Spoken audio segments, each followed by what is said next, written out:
ওসমান হাদি নামের বন্ধুটার সাথে কোনোদিন মোলাকাত হয় নাই। ও আল্লাহ, কিন্তু একটা পশু কেউ যদি আক্রমণ করে পশুর উপরে সহ্য করা যায় না, আর সেখানে একটা তাজা প্রাণ চলে যাবে।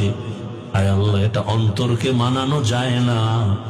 আয় আল্লাহ তাআলা, আপনার কুদরতের ফয়সালা। আয় আল্লাহ, আজকে শুনলাম তিনি দুনিয়াতে জিন্দা নাই। আয় আল্লাহ, তাকে শাহাদাতের মর্যাদা দান করেন।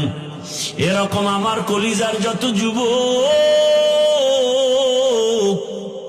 তাদের নিরাপত্তার জন্য আপনি কুদরতের দরজা খুলে দেন রে আল্লাহ।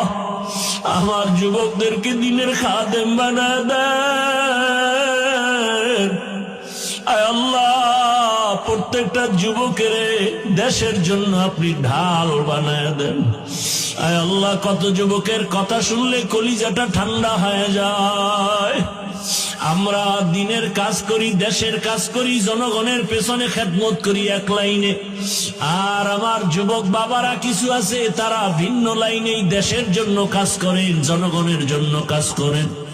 আয় আল্লাহ, দেশের দরদি, জনগণের দরদি, দ্বীনের দরদি যারা, কুদরতের দ্বারা তাদের হেফাজত করেন আল্লাহ। আপনি ছাড়া আমাদের আপন কেউ নাই, আপনি ছাড়া আমাদের নিরাপত্তা দেওয়ার কেউ নাই।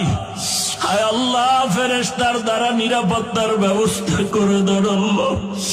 আর যেন কানে না শুনি, যুবক নাই, তাজা প্রাণ ঝরে পড়েছে।